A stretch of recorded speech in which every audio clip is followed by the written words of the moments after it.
Bom dia, eu sou Nathalie Nanini e começa agora mais uma edição do Bom Dia Baixada. Hoje é quarta-feira, 7 de fevereiro e vamos juntos até às 9 horas da manhã.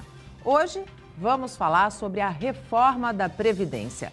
Para falar sobre o tema, o Bom Dia Baixada recebe o advogado, especialista em direito previdenciário, Sérgio Pardal Freudenthal.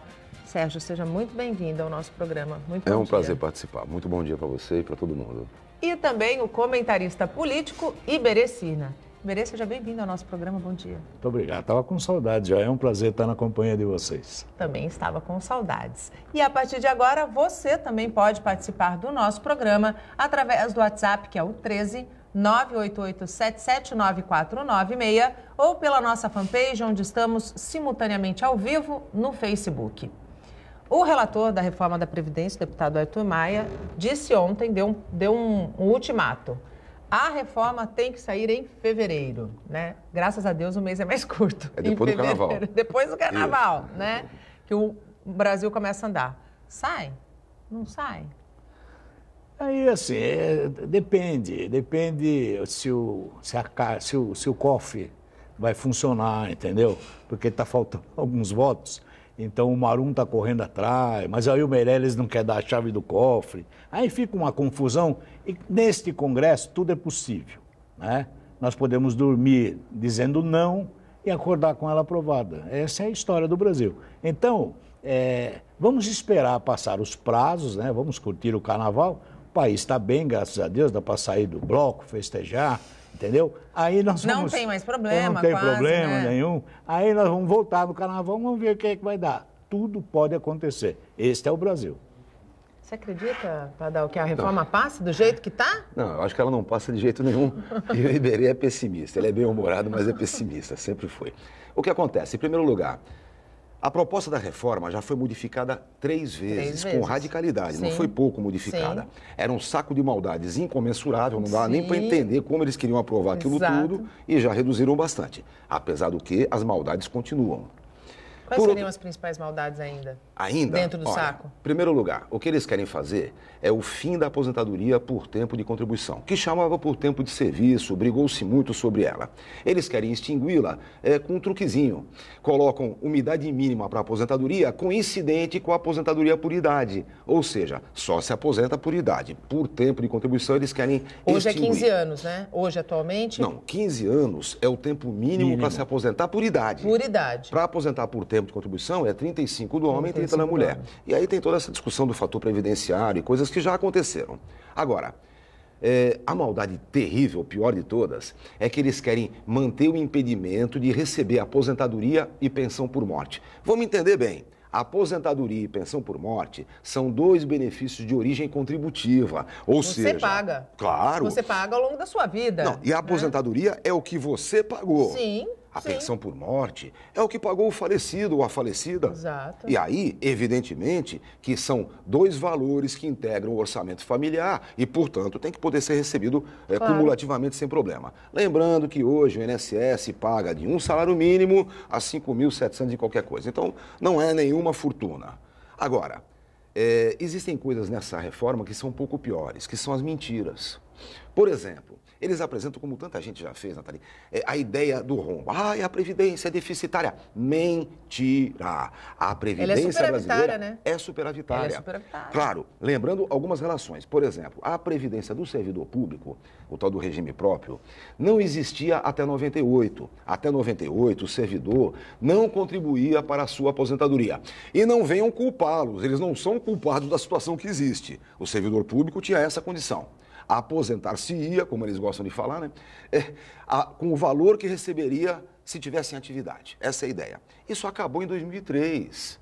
Isso não é de agora. Em 98 veio o princípio da brincadeira, em 2003 isso acabou. Quem ingressou no serviço público a partir de 2003 aposenta-se com o mesmo cálculo do INSS, o mesmo. Ou seja, a média dos maiores salários, que seja 80% de todos, e ainda por cima com idade mínima, etc, etc, etc. Então, isso já aconteceu.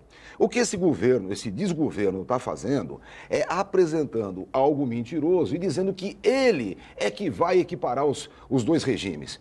Mentira! Os dois regimes já estão equiparados, mas existem regras de transição. Sim. Novamente, outro saco de maldades. Imagina só, há muito tempo atrás, lá na década de 70, havia uma ideia de que o direito à informação no sistema de previdência era direito adquirido. Aquela historinha, Iberê, não pode mudar a regra no meio do jogo, não é? Eu comecei a jogar, quero acabar com a regra que tinha. Claro. Isso acabou, viu? Ninguém mais pensa assim no mundo.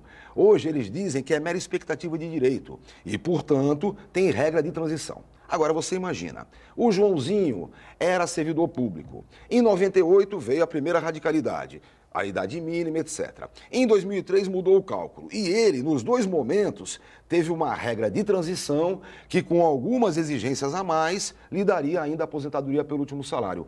Esse maluco quer tirar essa regra de transição, aí é muita maldade. Mas sabe o que acontece, Pardal? Olha, eu fico olhando aqui, eu participo às vezes com o Pardal. O Pardal é assim, ele vai falar sobre Previdência, uma das pessoas que mais entende disso no Brasil, ele sabe disso, sim, entendeu?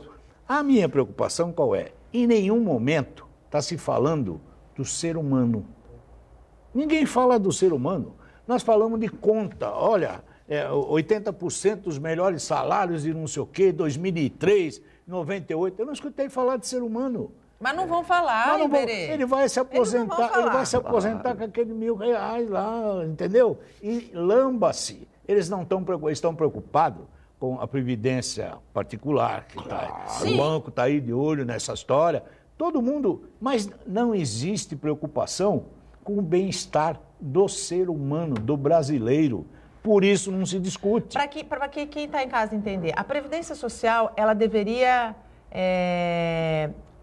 entregar ao ser humano o quê, Pardal? Olha, o seguro social, que é a previdência, de caráter contributivo, ele tem funções sociais claras. Em primeiro lugar, ele tem que zelar pelo seu segurado, evidentemente, não é? Tem que dar a condição do segurado se aposentar com proximidade ao que teria em atividade. Em segundo lugar... Isso já não acontece. Já não, quer dizer, até acontece para quem ganha pouco, até existe uma condição razoável. E é uma boa parte da população. Veja, uma boa parte dos benefícios do INSS são salário mínimo. E coisa engraçada, hein? E aí falar que tem rombo, né? Não, e esse desgoverno maluco deu 2%, 2,07% para quem ganha acima do salário mínimo e 1,81% para quem ganha salário mínimo. Eu nunca vi isso na minha vida. Eu até escrevi no meu blog, dizendo, o título é O Mundo Está Ficando Louco. Mas está. Bom, mas... Está. Terceira questão importante, além de dar garantia ao segurado, tem que redistribuir a renda. Então o cara vem aqui para o Sul, ele vem, trabalha, volta para o seu lugar no Nordeste e dá garantias ao seu município. Isso é real. Em terceiro lugar, ele precisaria, por exemplo, abrir vaga no mercado de trabalho. Iberê, quando você aposenta, você tem que perder o seu emprego para o outro poder entrar. Sem dúvida. Isso acabou em 91. Vejam bem, desde 1991, no regime geral INSS, você não é obrigado a se desvincular do trabalho para aposentar por idade ou por tempo de contribuição. A pessoa pode continuar trabalhando. Todo mundo falou, que legal. Não é legal. Isso é a descaracterização. O meu professor, saudoso Aníbal Fernandes, me ensinava que aposentar-se significaria retirar-se para os seus aposentos. Entendeu? Por isso a aposentadoria tinha que ser uma... que garantisse uma qualidade substituição da decente remuneração. de vida. Ele substituiria a sua remuneração. Então, começa daí essa decantação toda. Hoje, infelizmente, o que esse governo quer é acabar com o seguro social. Isso não dá para ter dúvida. Vejam só, um dos primeiros atos desse governo, quando tomou o poder no golpe que deram o nome de impeachment, foi tirar a Previdência Social de dentro do Ministério do Trabalho e Previdência. O INSS, que é um baita instituto, uma baita autarquia, ele jogou na mão lá do Ministério do Desenvolvimento Social e Agrário, coisa de maluco, e o resto. Ele fez a Secretaria de Previdência dentro do Ministério da Fazenda. Eles querem o dinheiro novamente. Iberê, quando você falou em número, sabe o que eu me lembro? No mundo todo hoje, a tecnocracia está dizendo que o seguro social está muito caro. Sabe por que está muito caro? Porque o trabalhador cisma de aposentar e continuar vivo. Aonde já se viu uma coisa dessa? Antigamente aposentava e morria. E pior. É verdade, a expectativa de vida está cada vez mais alta, né? E faz menos filho. Que coisa horrível. Fazia 15, agora só faz 2. Vamos falar a verdade? A longevidade e a o controle da natalidade são avanços da humanidade. Sem dúvida. Não são derrotas. Não. Logo, se o seguro social fica mais caro por isso, quem ganha mais é que tem que sustentar. Claro. Quem ganha mais é que deve manter o seguro social, ou seja, é o grande patrão, são os bancos que estão faturando. Quem são os grandes devedores da Previdência? Então, vamos chegar nisso? Porque olha, nós temos acho que a gente, né? Hoje parece que o número gira não é o trabalhador da base, né? Não, a dívida da Previdência hoje gira em torno de 426 bilhões. É o que devem à Previdência. Se você olhar aí as 10 primeiras, nós vamos ter a JBS aí, é a terceira maior devedora, 1 bilhão e 800 milhões a ser corrigido ainda. Aí você pega as massas falidas, né? Varig, VASP, Transbrasil, um monte. Aí a preocupação é, desses 426 bilhões, a expectativa do INSS de recuperar o dinheiro não chega a 10%. O resto... Quem está pagando a conta somos nós, entendeu? E tem coisa pior. Veja, como é que as grandes companhias conseguem manter a sua dívida sem estarem inscritos na dívida ativa? Exatamente. É fácil. Não, qualquer cidadão comum, qualquer cidadão comum que deixa de pagar os seus impostos, cai na dívida ativa e tem a sua vida seriamente prejudicada. Como é que as empresas mantêm isso? Na disputa do cálculo. Eles arrastam o cálculo da sua dívida de tal monta que não entram na dívida ativa, não ficam impedidos de fazer negócios. Mudar os seus negócios. Mas isso não pode mais. Aí assim, nós temos uma visão recursal no Brasil. Né? Infelizmente. Então, os advogados, tais como o Pardal, entendeu? Eles vão conseguir empurrar isso miseravelmente para começar a discutir 9 anos, né? Para começar a chegar a um número... Eu sou sortudo nisso porque eu não faço empresa, né? Eu só faço trabalhador. Então eu brigo para que seja sempre mais rápido, mais rápido. Mas aí você pega o seu parceiro do outro lado, Mas né? veja, eu estava um dia desses conversando, esse negócio da lei da ficha limpa e coisa e tal. Veja, quando a lei da ficha limpa saiu, ninguém me viu por aí defendendo, achando que é correta. Sabe por quê? Porque ela é inconstitucional. Ela, na verdade, despreza um princípio do direito penal, que é a presunção da inocência, até escrito na Constituição, hein? A presunção da inocência até o trânsito em julgado da sentença condenatória. Então, essas coisas estão complicando, sabe? Agora, aí eles reclamam, não, mas demora muito. Então, vamos lá. Se nós tivéssemos, primeiro, a relação processual mais distinguida, não é? Sim, processo penal, processo civil. Redução das possibilidades recursais. Em segundo lugar, tribunal trabalhando, não é? Os tribunais dando curso a isso, dando velocidade. Com essas duas questões, você resolve sem ser inconstitucional.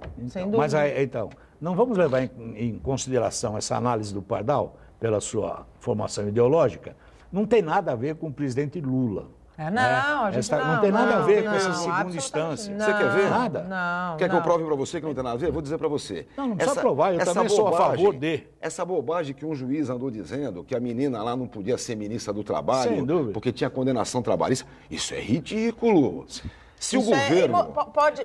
Pode não ser moral uma ministra do Trabalho assumir com 2 processos trabalhistas nas costas, mas não é ilegal. Não e depois, veja, se o governo é uma porcaria tão grande que convida uma porcaria dessa para ser ministra, é problema deles. Não foi essa porcaria. Espera um pouquinho. Vamos lembrar que ele tem 8 ministros...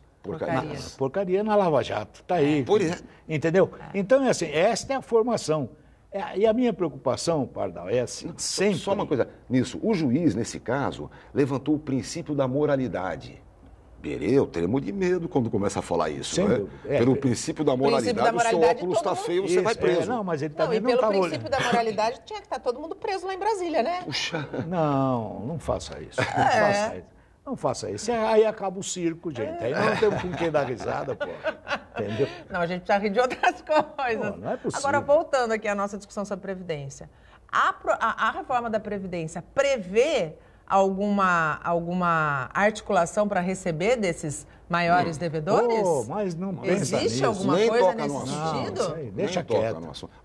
Vou dizer para você qual é a reforma que eu faria nesse momento. Em primeiro lugar, eu terminaria definitivamente com qualquer isenção de contribuição previdenciária, tá bom? Pode ser filantrópica, pilantrópica, o raio que o for. Vou pegar um exemplo. A Santa Casa de Santos, digníssima, adora a Santa Casa, tem orgulho da Santa Casa. Agora, ela não paga a Previdência, é justo? Vocês acham que não tem servidor da Santa Casa, não vou nem dizer aposentado por tempo, mas aposentado por invalidez, com auxílio doença? Claro que tem. Claro. Então eu entendo o seguinte, é empregador, meu filho, tem que pagar a Previdência. Pode ficar isento da luz, da água, do imposto, do diabo que for, mas não da Previdência. Segundo lugar, é preciso que haja velocidade na cobrança das dívidas. Opa. Para que as empresas fiquem impedidas Se de qualquer a gente tivesse militância. velocidade, talvez a gente não tivesse esse rombo gigante. Em terceiro lugar... Se tivesse velocidade, nem político nós tínhamos, né? Em terceiro lugar... Bom, mas veja, político, esse é um problema. Político não pode ser profissão. Político é um ato que se faz. Como não pode? Eu Tem faço gente política declarando o no tempo imposto inteiro, de eu sou renda. advogado. Tem Pois gente é. declarando profissão Pois política. é. Não, Pois outro é. dia eu Um discutia absurdo. com meu marido e ele disse, eu gostaria de saber se os presidentes, os candidatos à presidência, os deputados, vereadores, senadores gostariam e se candidatariam ao cargo se fossem receber como salário um salário mínimo. Não, agora você pega, agora mesmo está veiculando aí, o ex-presidente, né? O ex-presidente tem uma mordomia. Sim. Ele chegou lá, recebe 60, são 6 já, né?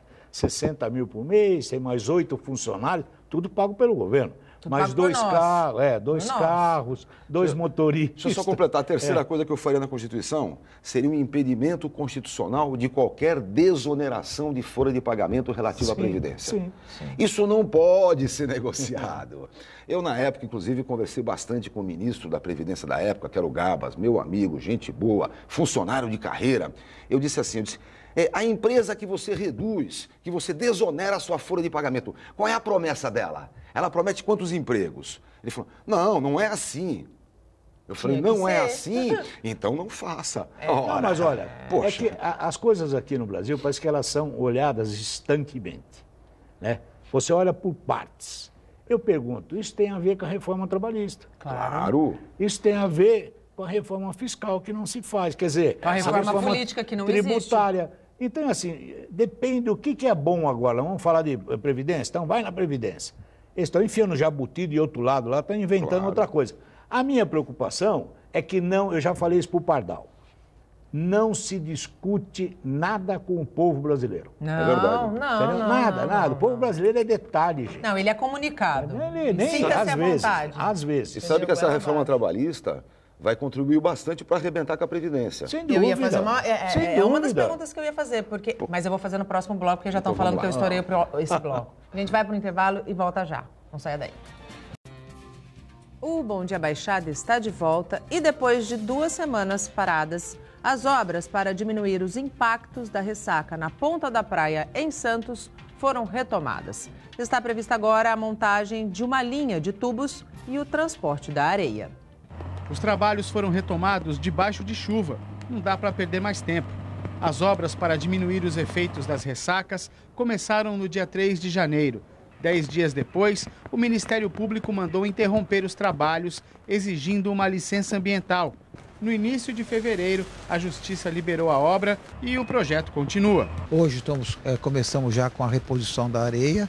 Nós perdemos um pouco de areia também com essas marés altas que nós tivemos aqui. A empresa vai começar a fazer a tubulação, que vai levar daqui da draga até o local onde vão ser colocados os bags. O projeto, segundo o secretário, foi prejudicado pela paralisação. Se a gente tivesse feito no período que a gente estava planejando, a gente teria uma estabilidade melhor dos bags quando estiverem prontos. Por que a gente fala da janela meteorológica? Porque esse é um período de calmaria, é um período que a incidência de ressaca praticamente é nula, então a gente pode fazer o trabalho com tranquilidade. O custo total desse projeto é de quase 3 milhões de reais. A previsão inicial era concluir os trabalhos até o final dessa semana, antes do Carnaval. Por conta da interrupção, não vai ser mais possível. E agora o novo prazo de entrega está previsto para a metade de março. A gente só espera que pelo menos diminua, minimize os impactos. Não acredito que vá resolver. Eu acho que a solução para esse problema vai muito além e depende de um investimento muito maior e de vontade política também. E voltamos com os nossos convidados. Hoje falamos sobre a reforma da Previdência com o advogado especialista em direito previdenciário, Sérgio Pardal Freudenthal, e o comentarista político Iberê Cirna. Você pode também participar do nosso programa, interagir com os nossos convidados pelo WhatsApp, que é o 13 988 9496, ou pela nossa fanpage no Facebook, onde estamos simultaneamente ao vivo. E eu já abro esse bloco com a participação por telefone do nosso telespectador. Pode pôr na tela, por favor? É a Júlia Pereira de Santos. Se as empresas devedoras da Previdência pagassem suas dívidas, haveria necessidade de alguma reforma? Não. De jeito nenhum. Na verdade, nem não pagando precisa da reforma. Imagina se pagassem. Na verdade, existe uma condição bem clara sobre isso. Existe um sistema que se chama sistema de repartição, que é o que gerencia o seguro social no mundo todo. O sistema de repartição é aquele que se garante através das contribuições do mês. Então, o que entra de contribuição paga benefício. Eu tive um grande amigo, infelizmente já faleceu, chamado Rio Nogueira, que era o maior atuário que o Brasil já teve, um matemático sensacional. Ele falou assim para mim, olha, um sistema de repartição para ser decente mesmo, tem que instituir um chamado fundo de reserva. Sim. Um fundo de reserva que equivale a 6 vezes a despesa mensal. E aí você pega, o sistema previdenciário brasileiro nasceu quando? Eu posso dizer que em 1923 começam as caixas de previdência, formam-se os institutos de aposentadoria e pensão e depois disso vem o INPS, que hoje é INSS. Entrou muito dinheiro cadê o dinheiro da Previdência? Eu digo onde está. Está em Brasília, está na Ponte Rio-Niterói, está na Binacional de Itaipu e naquela estrada maravilhosa, de lugar nenhum para lugar algum, sabe? Transamazônica. Ali é dinheiro da Previdência.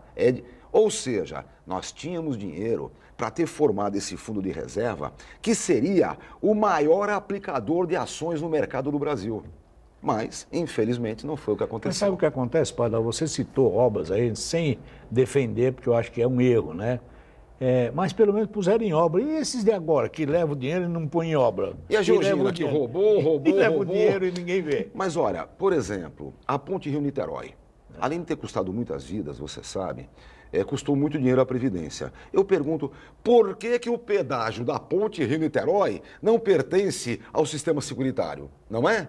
Tem que ir para o INSS. Se foi o INSS que montou a ponte, financiou o pedágio. A obra. Mas não é o que acontece. Então, essas condições todas é que são muito ruins. Olha, a Lei Orgânica de 1960 inventou que tinha que ser feito um cálculo atuarial da dívida para que a União pagasse. Nunca se fez esse cálculo atuarial. Agora os caras falam em equilíbrio financeiro atuarial para ferrar o trabalhador. Não, pelo equilíbrio financeiro atuarial, eu não posso pagar para você antes dos 78 anos de idade. Pronto, está feito. É dureza, simples. né? É simples. Mas então, simples assim. O que a gente tem que discutir sempre é assim, não é indo no ratinho.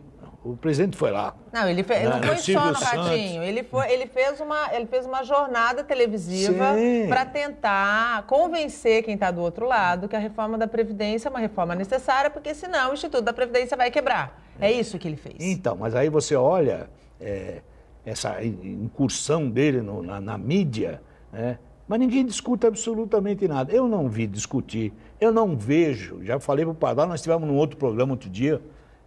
Eu acho, tem tantos técnicos, tanta gente que poderia estar num grande fórum decente, discutindo prós e contras. Não significa que você diga assim, vai falir. Isso é assustar a população. É mais fácil falir com esse descrédito que estão dando agora do que nas condições reais. Não se discute. Porque no Brasil, desde o Império, nunca se discutiu nada com a população. É uma massa gregária, vai levando. É uma democracia só bem bonitinha, só na palavra, né? Não, uma democracia, até o Pardal sabe melhor do que ninguém, a democracia, lá, coitado dos gregos, deve estar todos se virando, reduziram a nossa grande democracia aqui a apertar um botão. A democracia brasileira é votar. Olha, é democrático o negócio, vai votar. Você sabe Mas que coisa absurda, gente. Participar que é bom. Não é só votar, existe. né? Sabe que em 1985, quando terminou a ditadura militar, elegeu o Tancredo morreu, subiu o Sarney, coisa e tal, naquele momento foi feito um grupo-tarefa de reformulação da Previdência, onde o Aníbal, meu mestre, participou, o Vladimir Novaes Martins, que está vivo ainda, com quase 90 anos, participou, E desse debate surgiu o que está na Constituição. Quer dizer, alguma coisa já foi mudada. Mas o que veio na origem da Constituição Cidadã foi justamente a partir desse debate. Estava lá as centrais sindicais, estava lá os grandes conhecedores da matéria, estava lá o povo do Ministério que efetivamente conhecia Celso Barroso Leite e tantos outros. Ali sim foi um grande debate. Mas, o Pardal... Mas não deu jeito depois. Pardal, Não deu continuidade. A Assembleia Constituinte de 46 tinham 40 sindicatos indicados, gente. Eram 40 sindicatos que eram indicados para fazer parte da Assembleia Nacional Constituinte. Já estava errado, né? Aí no Brasil, assim, cada vez mais, você quer saber sobre Previdência? Você que está nos assistindo, fica assistindo aí agora, eu acho que Ana Maria Braga, ele vai no Ana Maria Braga, ele e o Louro. Aí ele vai convencer o Louro que a Previdência é boa. E que a reforma é necessária. Que a reforma é necessária, senão você vai morrer. Num país com 15 milhões de desempregados. Deus do céu. Aliás, não é só 15 milhões de desempregados. Uma pesquisa recente mostrou que o número de trabalhos informais superou pela primeira vez no Brasil o número de trabalhos formais, ou seja, de gente com carteira assinada que recolhe efetivamente na fonte o imposto. Isso vai impactar na Previdência Social. Pobre da Previdência. Imagine só. A Previdência passa a ser a contribuição efetiva do cara, né? Porque tem algumas modificações que aconteceram. Então, o sujeito é autônomo, né? Como se diz por aí, Sim. É um contribuinte individual. Ele é que vai optar se vai contribuir, sobre quanto contribui, quais são as condições. E aí, a Previdência diz para ele assim, não lhe ofereço nada. Vai se aposentar com 110 anos e não tem pensão para a família. O cara vai contribuir para quê? Ou seja, o que ele está fazendo, conjuminando essa reforma trabalhista sem vergonha, que foi... ali ele vendeu a mão de obra brasileira bem barato. Ele tem essa brincadeira com uma reforma previdenciária que tira a credibilidade, e o que ele quer? Olha... Que o pessoal invista em previdência privada. Só para ter uma... isso é tão claro, Nathalie, é tão claro, que eles fizeram a Secretaria da Previdência, não é social. E aí um companheiro da CTB teve num evento uma vez em Brasília e tinha um representante do governo falando das bobagens dele lá. Aí o cara falou, mas meu amigo, diga uma coisa, por que não é Secretaria da Previdência Social? O cara olhou e disse assim, porque nós não queremos mais Previdência Social. O que nós queremos é ajudar a Previdência Privada, é ela que vai resolver. Eu fico horrorizado. Pessoal, a Previdência Privada é legal. Para quem? Para quem ganhar mais que 5.700, tá bom? Quem ganhar mais do que isso deve, sem dúvida nenhuma, procurar a previdência privada. Um PGBL da vida. Eu sempre fico brincando na sala de aula. O que é o PGBL? É o Plano Gerador de Benefícios Livres. Aí eu digo, livres do quê? De compromisso com você? Não tem compromisso nenhum. Porque você tem que contribuir um valor mensal que vai ser aplicado e essa renda final será dividida, atenção, hein? Será dividida por sua expectativa de sobrevida quando for receber. Sem dúvida. Então é dureza, povo, não é assim. Veja, a expectativa de sobrevida cresce, claro que cresce, ainda bem, a gente comemora que ela cresce. A medicina está avançando, graças a Deus. O foco divisor aumenta. Claro. Então você vai ganhar menos. Não dá, né? Não dá. Olha, para poder sentir o que é um PGBL, não é que ele seja ruim. Se o sistema financeiro em si é decente, se o banco trabalha bem, não é ruim. É boa a aplicação, tem bom retorno, mas atenção, não paga benefício por invalidez. Não paga.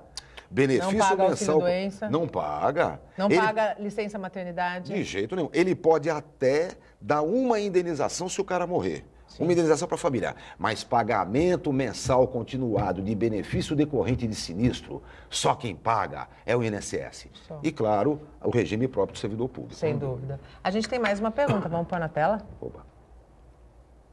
Luiz Andrade, de São Vicente. Quem tem competência para cobrar estas dívidas das empresas devedoras?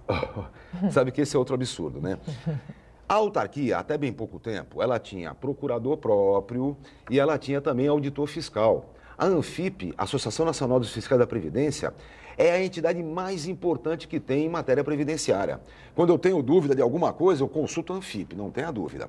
Acontece que isso foi desestruturado. Em primeiro lugar, jogaram a Procuradoria do INSS na tal da AGU, Advocacia Geral da União. Eu acho um absurdo, tá? Olha, eu advogo contra o INSS, evidentemente, sou advogado de trabalhadores, de vários sindicatos e tudo mais. Mas eu gosto mesmo, é quando do lado de lá tem gente que entende do assunto. Brigar com quem não entende é a pior coisa do mundo. Você faz o juiz ficar invocado, não gostar da matéria, é tudo de ruim que tem. Sim. O bom, eu tenho razão no que eu estou discutindo, eu quero gente que entenda do lado de lá. Segundo lugar, pegaram os auditores fiscais e jogaram na Receita. Agora, quem tem que cobrar a dívida previdenciária é a Receita. Começa a grande bagunça. Veja, quando era Ministério do Trabalho e Previdência, muita gente reclamou, não, tem que ser ministério separado. Eu dizia, não, junto é bom. Por que junto é bom? Porque uma coisa está atrelada à outra, né? Claro, Pelo amor de eu não Deus. posso entender um fiscal do trabalho Sim. que pensa diferente do fiscal da Previdência. Que isso? Claro. Tem que ser uma coisa só. Pois bem, isso foi desmontado. Não, mas, Pardal, é que você não está entendendo o Brasil. Então, tá, nós estamos num presidencialismo de coalizão. E eu preciso dos partidos. Então, Ministério do Trabalho e Previdência. Espera, dá para encaixar dois aqui? Dá. Então divide. Vamos separar, Vamos dar para um partido, mas porque eu preciso de voto no Congresso. Gente, essa é a política errada, né? Mas esse governo nem isso fez.Esse governo tirou o ministério e botou na secretaria. Sim. Diminuiu, né? Veja só Diminuiu como a coisa é. competência. É porque não gritaram. Eu estava há 4 anos negociando com o governo Dilma a aposentadoria especial dos estivadores. Nós temos o maior puro da América Latina, não é qualquer coisa, não é? Briguei, estive em muitos lugares, as conquistas foram acontecendo, recuperamos a prerrogativa do sindicato constituir o tal do PPP, o Perfil Profissiográfico Previdenciário, o avanço estava ótimo. Quando chega no finalzinho da brincadeira, a mulher cai e vem esse desgoverno. Vejam, quando eu estava negociando com o governo Dilma, eu ia no Ministério da Previdência, conversava com quem entende, discutia com quem entende, brigamos muito, é verdade. Eu um dia desse num evento com o Gabas, eu disse que o Gabas teria sido muito melhor ministro se me escutasse um pouco mais. mas no geral, as condições eram reais, eu tinha com quem conversar. E agora? Com quem que eu vou conversar sobre os estivadores? Com ninguém, eles não têm quem conversar. O Henrique Meirelles não sabe nem que existe estivador. Estivador para o Henrique Meirelles é que nem caviar para pobre, né? Você sabe o que é caviar? Nunca vi nem comi, eu só ouço falar. O que? Estivador? O que é isso aí? Avulso? Nunca vi na minha vida. É duro. Carteira preta, não. Carteira preta, carteira isso, vermelha. não sabe. Não sabe o que é isso. O cara é o que? Bagrinho? Nunca ouvi falar na minha vida. É duro. Come-se, bagrinho, come-se. Isso. Come-se. Agora, então, pelo que você está falando, Pardal, hoje não tem quem cobre.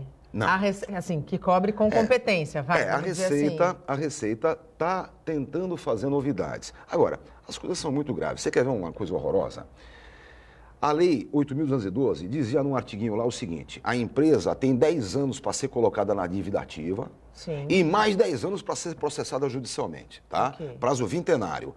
É muito tempo? Que muito tempo? A lei orgânica de 60, o prazo era trintenário. 30 anos de dívida tem que pagar. Aí me vê um tal do Supremo Tribunal Federal e decide que a contribuição previdenciária é tributo igualzinho a qualquer outro. Beleza, qual é o prazo prescricional então? 5 anos. Então, veja, o Iberê, que o tempo inteiro trabalhou como autônomo e, portanto, ele tem todas as suas contribuições, ele vai se aposentar com 35 anos, ele pega os 35 anos de carnezinho e tem que levar lá. Sim. Agora, o patrão que não pagou porcaria nenhuma é processado e só paga os últimos 5 anos.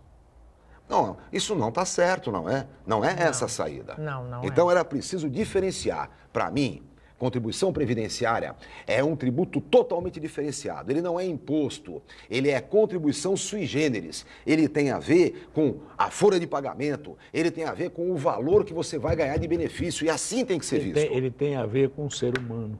Por exemplo. Ele tem a ver com o homem, pô. É lógico. Com a família. É lógico. Isso ninguém pensa. Não. É verdade. Não, hoje a política que a gente tem atualmente, já há alguns anos, ninguém pensa nisso. Não pensa. Homos econômicos, né? Homos econômicos. A gente tem mais uma pergunta, pode pôr na tela. Tá pronta? Ainda não. Então, nós vamos para um rápido intervalo e, na sequência, a gente põe a participação do telespectador. Até já.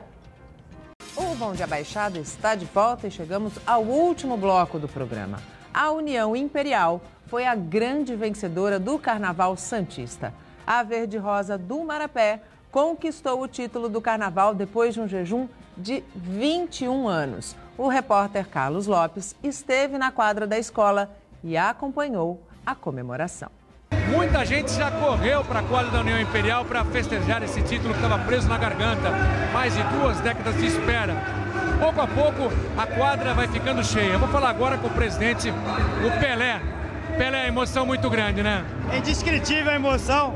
Depois de 21 anos, a União Imperial voltar a ser campeã. Essa festa tem hora para terminar? Ah, não vai ter hora para terminar. Hoje não vai, porque o Marapé esperava por muitos anos isso aí, então a gente tem que comemorar. São teus filhos, e tua filha e tua esposa? Minha filha, que não participo quase aqui da escola, mas sofre porque eu tô toda hora aqui na escola, mas vieram comemorar comigo aqui, porque todo mundo é União Imperial. Quando a União ganhou o título pela última vez, ela não estava nem no planejamento, né? Nunca viu a União ser campeã, primeira vez. Parabéns, Pelé. A Rosana Amorim é a vice-presidente, também bastante atuante. Rosana, como é que tá o coração agora? Há instantes, lá no teatro, a 1000, e agora? Ainda tá 1000, ainda tá, porque eu não acredito ainda. Que é uma felicidade muito grande de ver todo esse pessoal aqui, desse jeito, mas ainda tá 1000. Tô muito feliz, muito feliz. O que vocês programaram pra festa? Olha, eu posso ser sincera, não tínhamos programado. Não que a gente não esperava, a gente esperava. Mas eu sou muito pé no chão e o Pelé, entendeu? Então acho que a gente tem que esperar para depois começar a fazer a festa. Parabéns. Obrigado, brigadão, brigadão. É isso aí. Vamos acompanhar mais um pouquinho da festa? Valdênio. Por enquanto a quadra ainda não está cheia, mas a todo instante o samba enredo da campeã sendo tocado, cantado aqui. O troféu está sendo exibido ali no palco. A gente vai até ele mais perto, porque esse é o momento das pessoas chegarem pertinho da taça e fotografarem esse troféu que tem grande valor para a comunidade verde e rosa. A festa, como a gente já disse por aqui, não tem hora para terminar. É a Santa Cecília TV na cobertura do Carnaval 2018. Foi uma bela festa e o título foi conquistado com louvor. Voltamos com os nossos convidados. Hoje falamos sobre a reforma da Previdência com o advogado especialista em direito previdenciário Sérgio Pardal Freudenthal e o comentarista político Iberecina. Ainda dá tempo de você participar conosco, interagir com os nossos convidados pelo WhatsApp e também pela nossa fanpage, onde estamos simultaneamente ao vivo. Eu abro esse bloco com a pergunta do telespectador, agora acho que já está no ponto. É a Marina Esteves de Praia Grande. Por que a OAB não lidera um movimento para pressionar o governo a cobrar as dívidas dessas empresas? Você é advogado. Eu sou advogado, mas olha, logo de cara eu digo, nunca fui dirigente da OAB e não tenho muito essa pretensão. Porque eu não me julgo muito representativo de advogados. Eu posso fazer outras coisas na política e tal, mas a OAB em si eu só participo muito mais como professor na ESA da OAB do que outra coisa. Agora, vamos lembrar de uma coisinha. A Ordem dos Advogados do Brasil teve uma presença muito importante na luta contra a ditadura. Sim. Por quê? Porque naquele momento era preciso que as instituições da movimentação civil, da sociedade civil, se apresentassem. Aqui em Santos, por exemplo, quando o Sérgio Sévolo da Cunha foi o nosso presidente, o orgulho nem cabe no meu peito de tanto que há. Agora, hoje não é assim. Hoje as condições são outras. Hoje a OAB com muita dificuldade nos protege, mesmo assim a briga é séria, né? Coisa simples, as mudanças que houveram no campo federal, com atitudes anti-advocatícias, não é? Nem isso a OAB consegue efetivamente fazer a defesa. Então seria difícil que a OAB fosse a liderança disso. Hoje existem, além dos partidos políticos, existem mobilizações de várias formas. Em todo caso, é claro que a sociedade civil precisa se manifestar. Precisa se organizar. E se manifestar, Claro. e estar presente nessa discussão. Claro. Tá certo? É preciso se mudar ela é essa mentira colocada que de tá aí. lado, busque o seu direito, busque o seu espaço. Sem dúvida, essa é a condição possível. Porque senão a gente vai continuar a revelia. Mas eu acho que isso aí é uma coisa a ser estudada. Nós carecemos de liderança. Nós tivemos aí uma baixa tão grande de liderança que eu não tenho mais nada. Eu, como ex-professor, já me aposentei, 40 anos dentro da universidade, a universidade tinha um papel importantíssimo, sumiu. Quer dizer, nós olhando... Os grupos acadêmicos, os sindicatos sumiram. Quer dizer, nós perdemos a possibilidade de ter algumas lideranças. E aí fica todo mundo batendo cabeça, aproveitando a maré. Então, a política dentro do Brasil hoje é da vela. Para onde estufa a vela, eu vou. Entendeu? Aí, a OAB, eu não sou advogado, não vou tecer nenhum comentário, mas conheço bem a organização. Ela tenta participar, mas aí começa a política interna, né? Puxa para cá, puxa para lá. E aí nós não temos objetividade em nenhuma das plataformas que foram apresentadas. E quem se aproveita disso? É o que a política está fazendo. Já que não tem liderança, já que conseguiram brigar por 20 centavos lá atrás, em 2013, olhe lá. Mas aliás, a luta começou por 20 centavos, que na verdade nunca foram 20 centavos, né? Não, e não tem mais nada. E a forma como se organizou aquela luta deu no que deu, né? Nós vimos. Exatamente. Aí você diz assim, mais nada. Hoje a coisa está tão pulverizada que não dá tempo de você ver as reivindicações dos cartazes das manifestações, porque cada um briga de um jeito.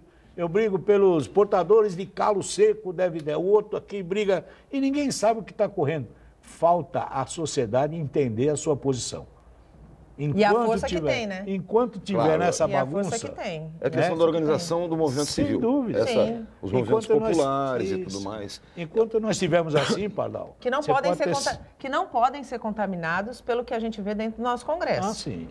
Apesar do que foi o que aconteceu. Né? Veja, hoje... As organizações populares têm todas as suas dificuldades. Os sindicatos, então, nem se fala. Vamos lembrar de uma coisa. Os sindicatos passaram por 2 momentos muito gravosos. Em primeiro lugar, no governo FHC, eles foram combatidos, vigorosamente combatidos. Eu não me esqueço de uma dívida de greve ilegal que os caras tentaram penhorar o prédio do Sindipetro, sabe? Então, a violência foi total. Aí, os 8 anos seguintes... Houve um certo acostumamento, entende? Alguns setores achavam que a revolução tinha acontecido, quando ela não tinha acontecido coisa nenhuma. Uma coisa que é inesquecível. 3, 4 meses depois de tomar posse, o presidente Lula fez uma reunião com os sindicatos e disse exatamente o seguinte: reivindiquem, senão eu não posso fazer nada por vocês.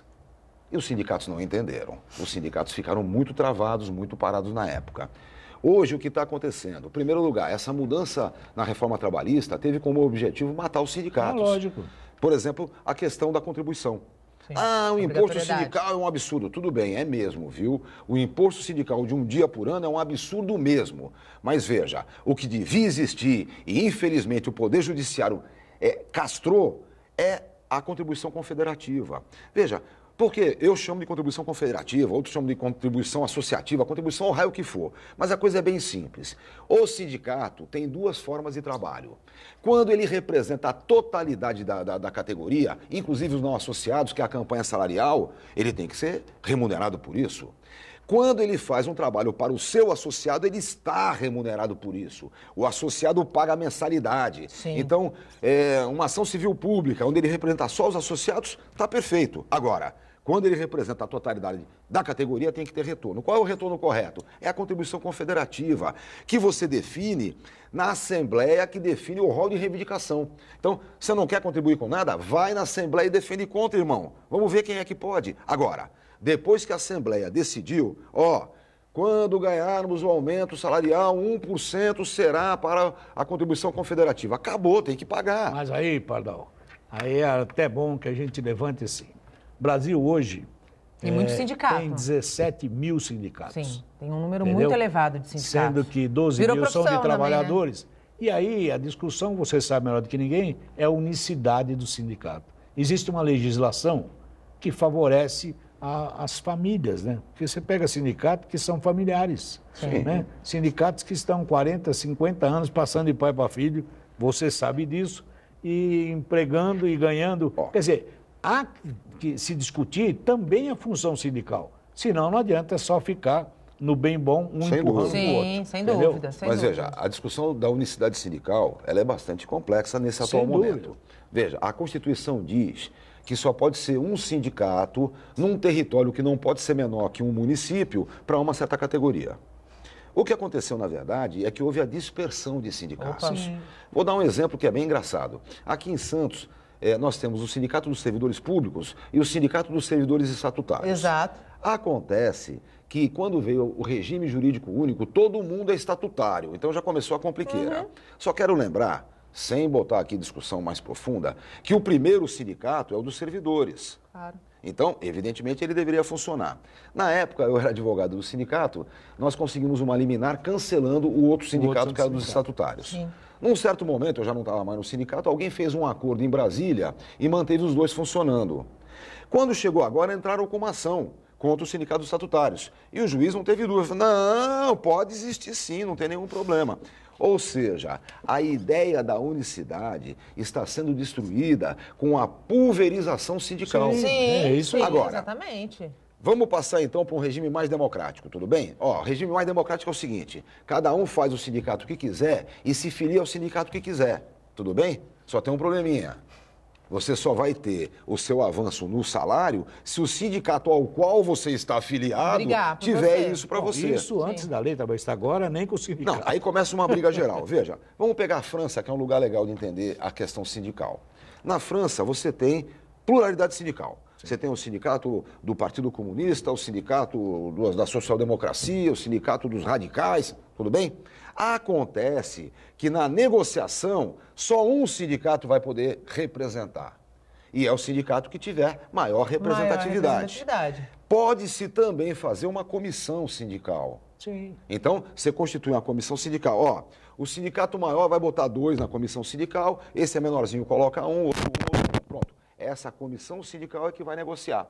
Mas veja, a negociação é unitária. Eu não posso ter a negociação solta. É que nessa história, os bons sindicatos pagaram pelos maus sindicatos. Não, exatamente. Então houve uma regra de transição. Agora, tem saída, tá? O que os sindicatos têm que fazer agora? Isso eu tenho falado bastante nos sindicatos em que eu atuo. Primeiro lugar, campanha de filiação, mas aquela de ir pra rua, a camiseta, carro. Né? Campanha de filiação. Buscar. Em segundo lugar, é preciso que a gente consiga contornar o que está acontecendo. Por exemplo, agora pode-se abrir negociação sem o sindicato. Sim. Então você imagina, a comissão Piripipi da empresa Poropopó abriu negociação. O que o sindicato deve fazer? Eu não tenho dúvida. Deve correr lá, chamar essa comissão, falar, comissão, ó, nós do sindicato temos advogado, jornalista, economista, temos papel, temos carro de som e estamos juntos. É assim que se deve fazer. Se associar, né? Claro. Mostrar. Não, tem que descer o degrauzinho. Não sair medindo o peleguismo. Eu acho. Não dá para medir, não. Esse é mais pelego, eu não gosto. Aquele. Não dá para medir peleguismo. E assim, você tem que representar a tua categoria. Ponto e acabou. Isso, eu acho que é isso que tem que acontecer. Se isso não acontecer, a gente não moraliza. Porque o que precisa acontecer é uma moralização das duas partes, eu acredito, não só de uma. A gente chegou no fim do programa, gente, infelizmente. Infelizmente. Mas eu convido vocês para voltar, porque a minha pauta eu fiz, como eu disse para você, eu ia fazer uma pergunta e ia debater o programa inteiro. Foi assim, claro, com a participação dos telespectadores, a quem eu agradeço muito. Padal, muito obrigado pela tua participação. Disponha da gente, estamos sempre à disposição. Ainda com meu amigo Iberê, mais gostoso ainda de discutir. Muito obrigada. Iberê, muito obrigada mais uma vez. Eu que agradeço o convite, é um prazer estar na companhia de vocês. O Bom Dia Baixada fica por aqui. Você pode ficar bem informado sobre tudo o que acontece na região e no mundo acessando o Santa Portal. Não esqueça de curtir a nossa fanpage no Facebook e a nossa página no Instagram e no Twitter. Eu volto amanhã, às 8 horas da manhã.